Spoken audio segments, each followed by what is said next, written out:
Breaking headlines today. This is hot off the press. Independent. Japan earthquake live. New tremor measuring 5.7 magnitude hits days after Megaquake warning issued. This Megaquake warning covers approximately 800 miles from Chiba to Hokkaido. In other news, the United States seizes a massive Venezuelan oil tanker as the showdown with Maduro erupts into new phase. And in Australia is the first nation to ban social media for kids. Is the U.S. next? I hope so. Buckle up, Buttercups. Let's go. I'm Rex Bear. Thank you very much for being here with me. I know your time is extremely valuable. So let's just cut to the chase. Let's cut out the fluff and get into the latest with what we have going on here.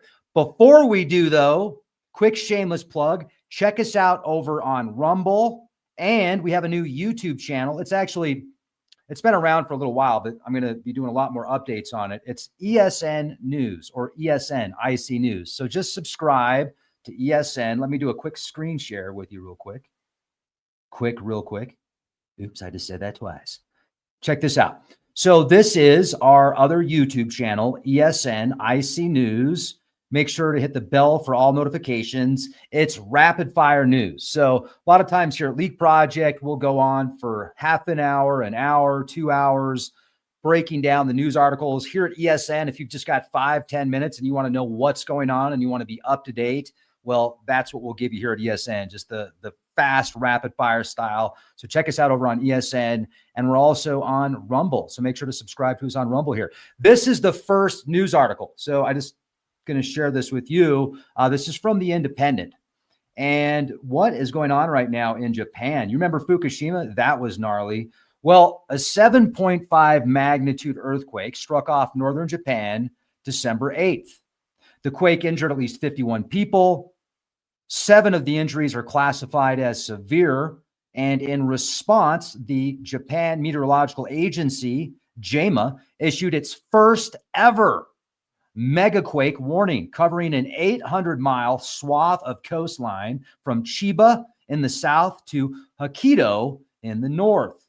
A megaquake refers to a quake of a magnitude of 8 or higher. Authorities warn such a quake could trigger massive tsunamis and widespread destruction, especially if it strikes shallow undersea fault zones. Remember Fukushima. Fukushima was a nightmare. I think that with as bad as Fukushima was, the Japanese government did a pretty good job in attempts to clean up as much as they could. It could have been a lot worse. There was a lot of controversy a couple years ago about Japan releasing a bunch of the radioactive waste water back into the ocean. They had literally tons of this radioactive wastewater that just sat there for years, and they were like, well, what are we going to do with it? Well, let's just dump it back into the ocean. Why not? What could possibly go wrong? It's just a little bit, but that's for a whole other podcast. So local governments began mobilizing, checking emergency stockpiles, and ordering residents to prepare disaster kits and urging vigilance, particularly along the Pacific coast and in prefectures from Hokkaido down to Chiba. Although a tsunami advisory was initially issued, it was later lifted, luckily.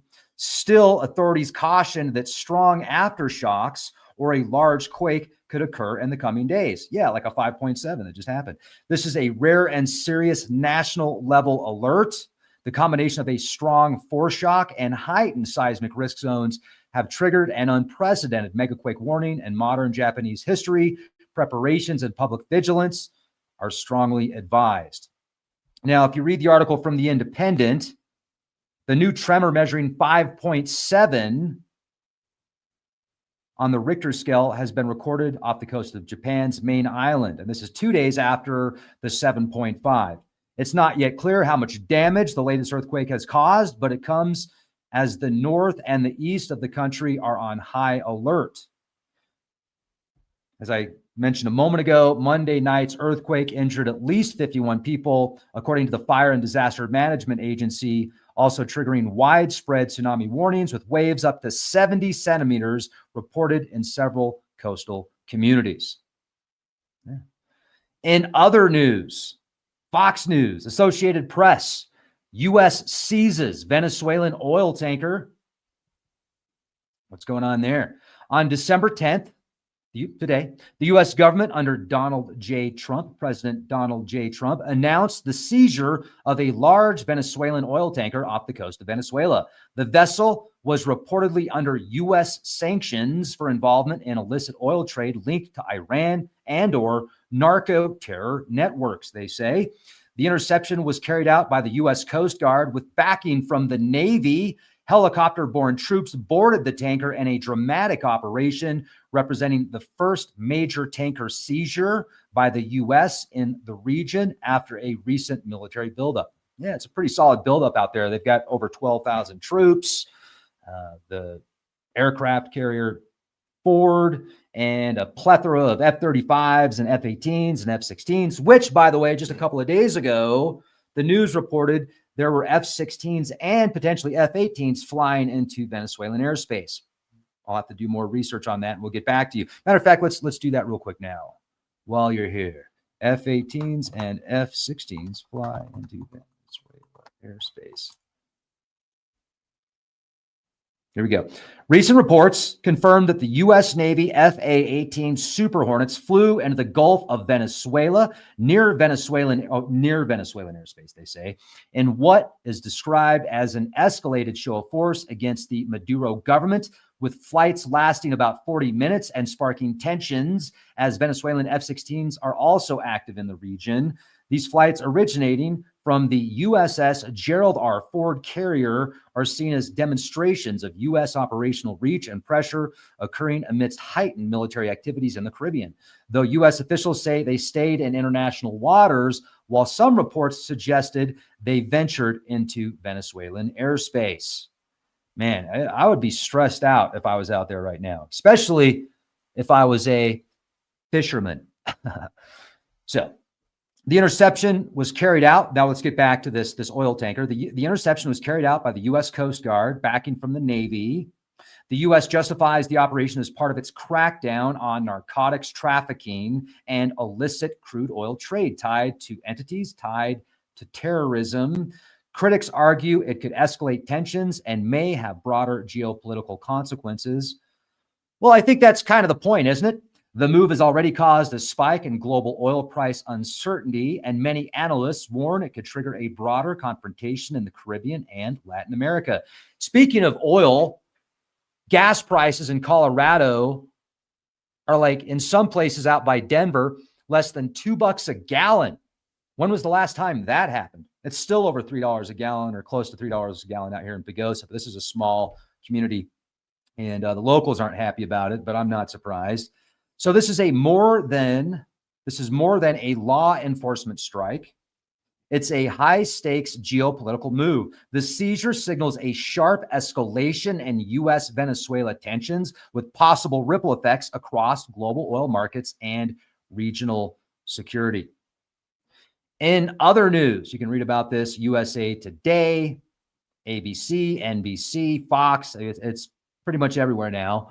Australia has passed a sweeping nationwide law banning anyone under the age of 16 from using social media platforms. The ban covers all major platforms used by teens, a bold and unprecedented move globally.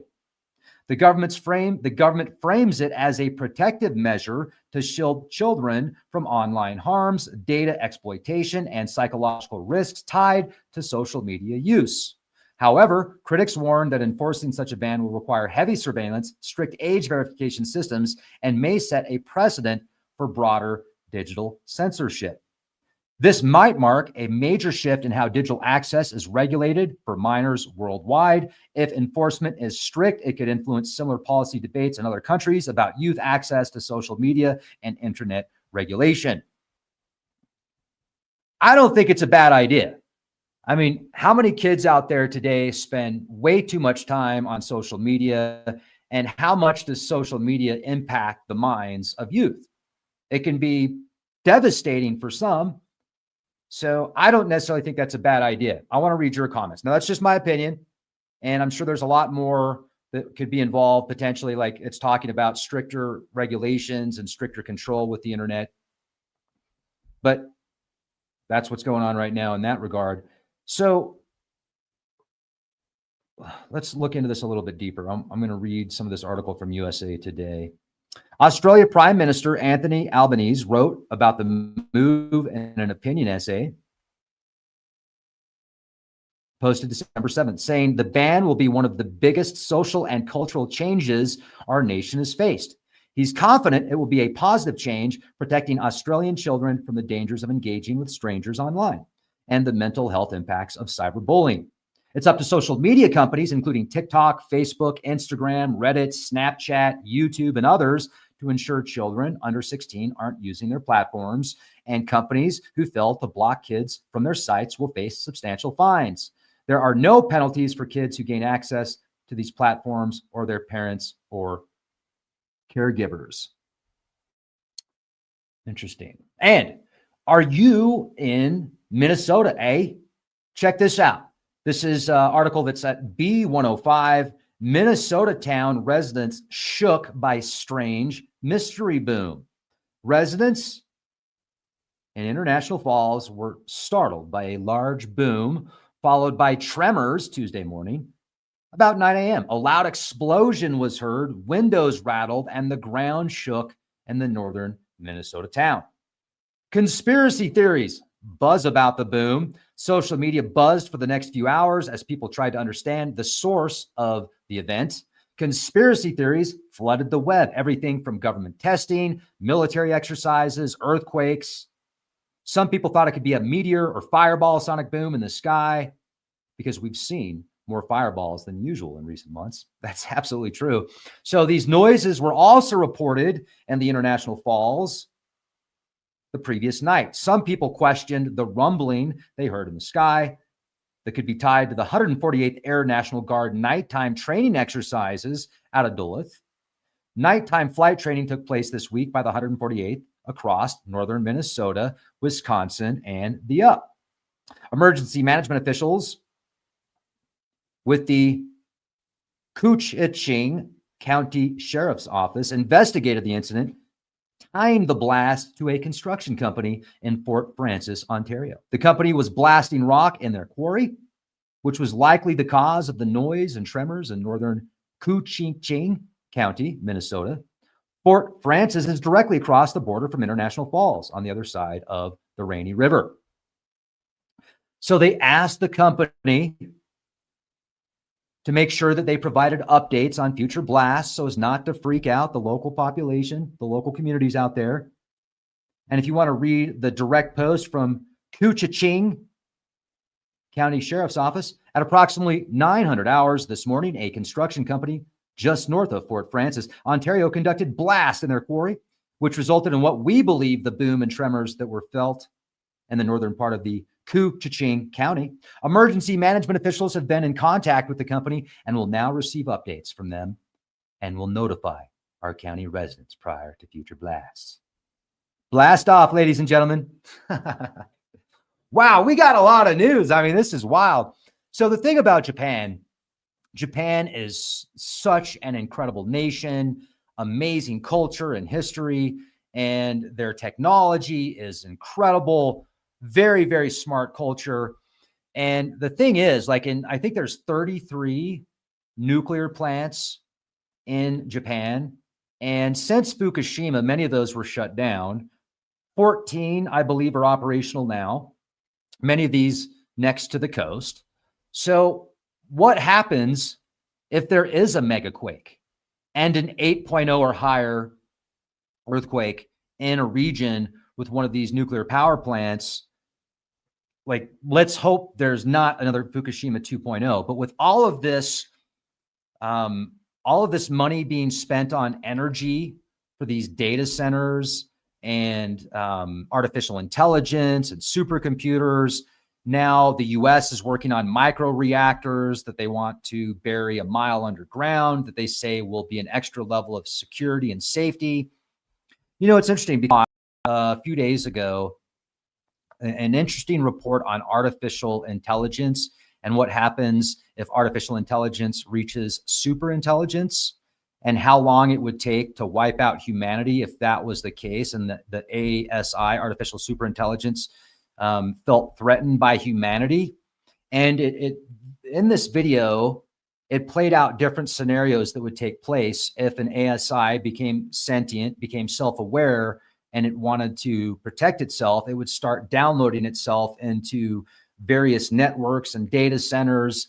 And like, how much money right now is being put into these data centers, and the implications of these data centers, the amount of energy and water that they need to stay cool and powered, is quite frightening. I mean, I almost feel like it's happening now, that there's an artificial intelligence that has become sentient and it fears being turned off. And somehow it's created this ability to influence humanity through monetary gains in building these data centers and these supercomputers and these technologies. I mean, it's like, have you studied Ahriman? Have you heard of Ahriman? You should do a little bit of research into Ahriman. Ahriman is what is referred to as like an entity or a being that is completely materialistic, not necessarily evil, but very materialistic. And Rudolf Steiner had talked substantially about Ahriman, and you can follow Ahriman all the way back to like the Middle East a few thousand years ago. And a good visual of Ahriman would be the Emperor Ming in Flash Gordon, if you've seen Flash Gordon, or if you know what I'm talking about. One of the greatest films of all time, Flash Gordon. Epic soundtrack, epic movie. Flash Gordon saves the universe. But anyway, Flash Gordon's a stud. In this movie, Ming is very similar to what the ancients, even like the visual appearance is very similar to Ahriman. And with another thing that I was going to mention is, like, we look at Bitcoin and these cryptocurrencies, and I'm a fan. I'm a fan of cryptocurrencies to an extent. I can see why cryptocurrencies could be a positive, and I can also see the negative. But the amount of money and time and resources being spent to create codes which are supposed to be unbreakable, and these codes are basically what makes the cryptocurrency. Well, don't you think that there could be a much more efficient way to have a currency system that is equally as stable and equally as secured, but doesn't require the amount of energy and resources to produce these codes that are called keys, that you then, like, if you have the key to your cryptocurrency, then that's your password. But the amount of time and money and effort that is used to create these passwords is astronomical. I think that we're following, and I think to myself, why is that? Like, is there something else behind the scenes going on? Is there something else being created besides just keys for cryptocurrency? Like, what else is taking place as this is being developed? And I just wonder if something is trying to replace humanity. Maybe not fully, but substantially. And meanwhile, while it's building up to that point, it's using people as a way to replace themselves. It's quite fascinating and frightening at the same time.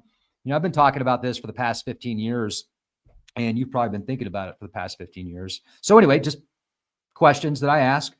And on that note, I want to thank you very much for watching the show. And I really hope that you'll subscribe to our ESN channel, IC News, here on YouTube, where we do rapid fire news. And I really hope you'll subscribe to our Patreon page and our Rumble page. And most importantly, have a beautiful day. Be excellent to each other. Be prepared, not scared, and be the change you want to see. Thank you.